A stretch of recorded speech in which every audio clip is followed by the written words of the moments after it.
Yo no sé de dónde soy, mi casa está en la frontera.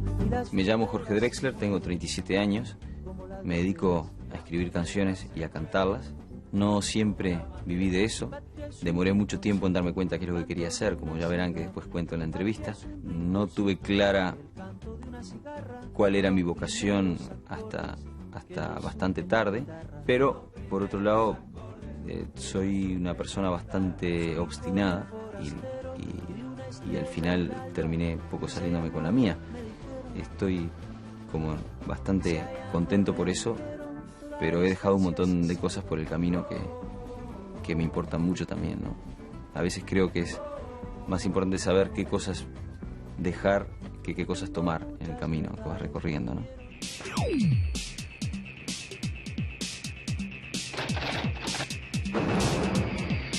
Bueno, así para arrancar nomás. ¿Cómo vivís el conflicto árabe-israelí?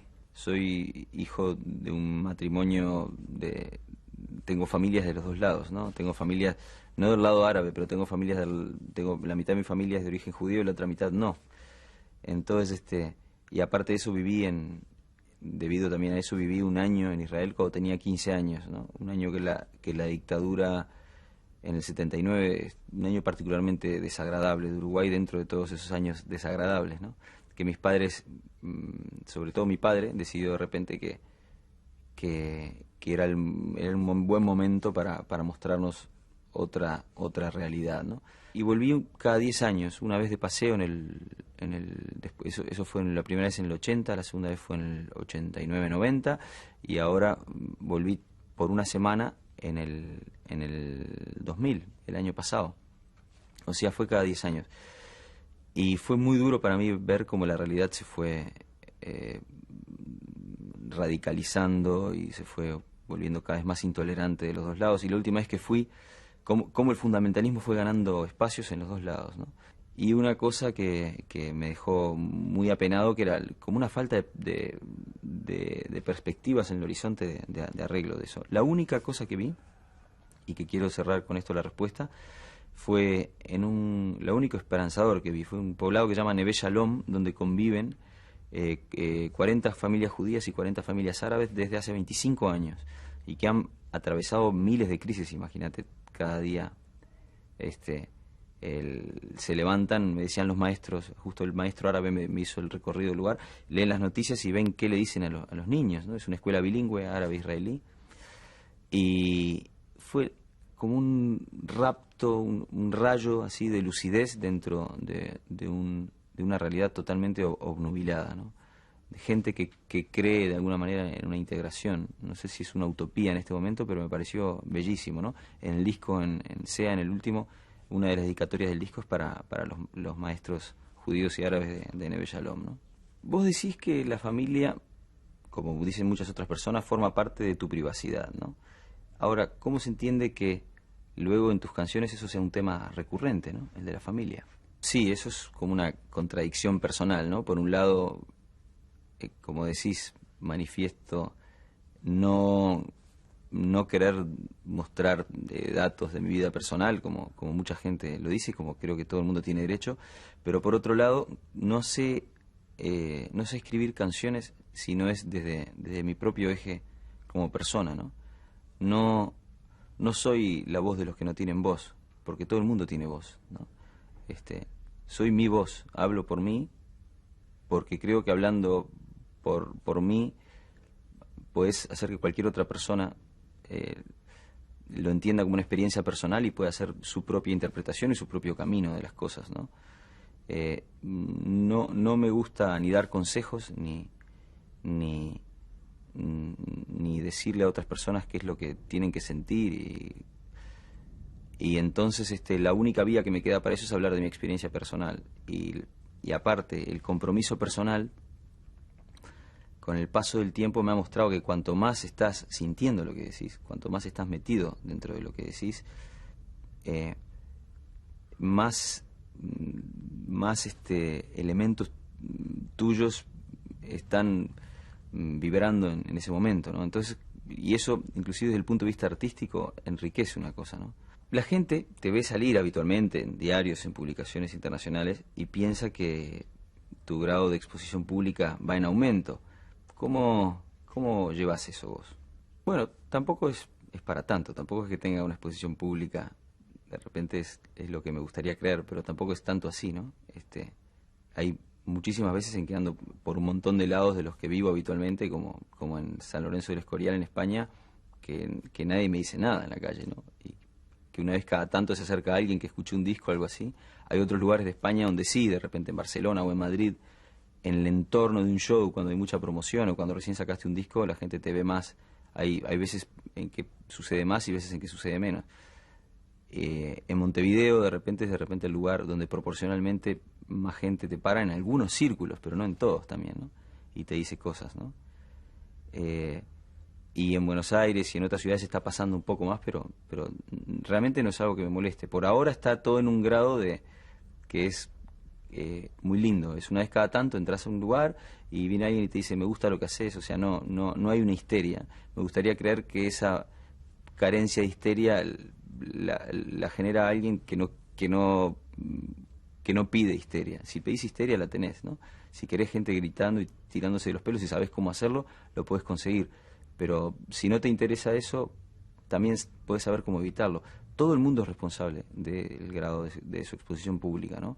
No existe eso de, uy, no me aguanto la gente que está así, porque yo en realidad quiero otro tipo de público. No, o sea, vos estás en control de lo que querés en eso, ¿no? Sabemos que una vez una periodista te preguntó si tenías derecho a hablar de tu país desde la distancia de la manera que lo hacías, sobre todo referente a la canción Un país con el nombre de un río. ¿Qué pensás vos de eso?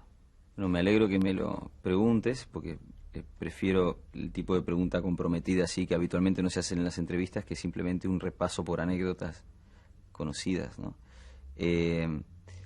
Yo en realidad creo que cualquier persona tiene derecho a hablar de lo que quiere, ¿no? En este caso concreto, en un país con el nombre de un río, yo hablo de lo que veo. Yo vivo en España, pero soy uruguayo, me siento totalmente uruguayo.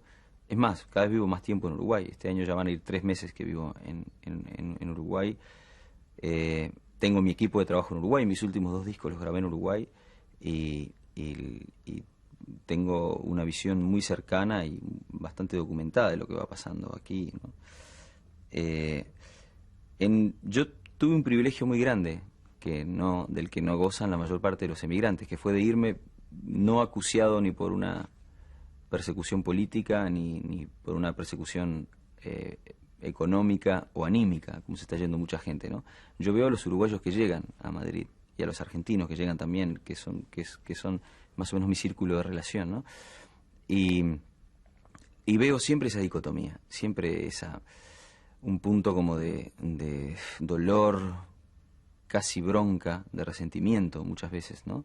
Por un montón de cosas que no se pueden hacer, por un montón de cosas que se quedan trancadas, por un país, nosotros, que no sabemos retener a toda una generación de jóvenes. El año pasado se fue más gente de Uruguay que el que se fue en el peor año de la dictadura, en el 74. Eso no es una broma, no es algo que se pueda decir al pasar, es algo muy serio y muy, muy, muy grave que le está pasando a un país, y es algo que deberíamos preguntarnos todos qué responsabilidad tenemos en eso. Y a la vez, el otro punto de la dicotomía es una añoranza incurable, ¿no? Es como una cosa... no hay nada que nos guste más a los uruguayos, ni lo he visto en ningún otro lado, que no sea un autoanálisis constante de la identidad, ¿no? Quizás porque es una identidad muy joven, muy nueva, ¿no? En el último año y medio estuviste yendo mucho a Argentina. ¿Cómo ves la relación entre Uruguay y Argentina desde la distancia? Y la segunda parte de la pregunta es, ¿cómo puede ser que siendo uruguayo hayas recorrido antes el interior de España, luego el interior de Argentina, y no hayas recorrido sistemáticamente todavía el interior de tu país, que es Uruguay, ¿no? Tu pregunta tiene 2 partes. La primera, que voy a responder, digamos, es una que estaba esperando que me preguntaran, pero no me habían preguntado, ¿no? Es por qué, siendo uruguayo, recorres primero el interior de España, luego el interior de Argentina, y todavía no has hecho una recorrida sistemática del interior de Uruguay. Bueno, he tocado en la costa, en La Paloma, he tocado antes de irme a España en Paysandú y en Salto, cuando trabajaba de interno en el hospital de Paysandú, cuando estaba terminando la carrera de medicina, pero ¿por qué después, pudiendo hacerlo, no lo has hecho, ¿no? Es todo un tema, ¿no? Es todo un tema que pasa en gran parte por la relación que tenemos los uruguayos entre Montevideo y el interior, ¿no? Que muchas veces los montevideanos, cuando hablamos del país, estamos en realidad hablando de Montevideo, ¿no? Yo no conozco el interior mucho. Prefiero hablar de Montevideo, que es de lo que conozco, ¿no? Con todo el respeto, prefiero decir que estoy hablando de mi ciudad y no de no de algo que estaría tipo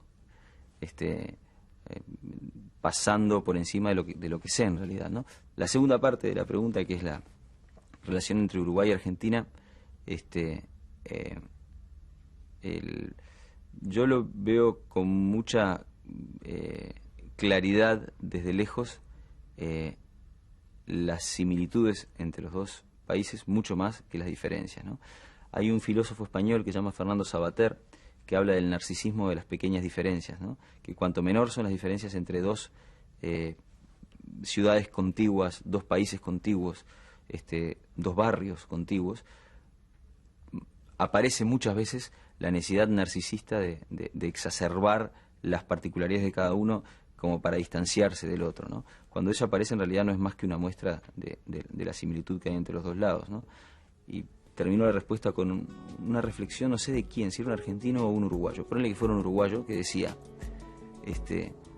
somos uruguayos porque fracasamos en ser latinoamericanos. Vengo de un prado vacío, un país con el nombre de un río, un Edén olvidado, un campo al costado del mar.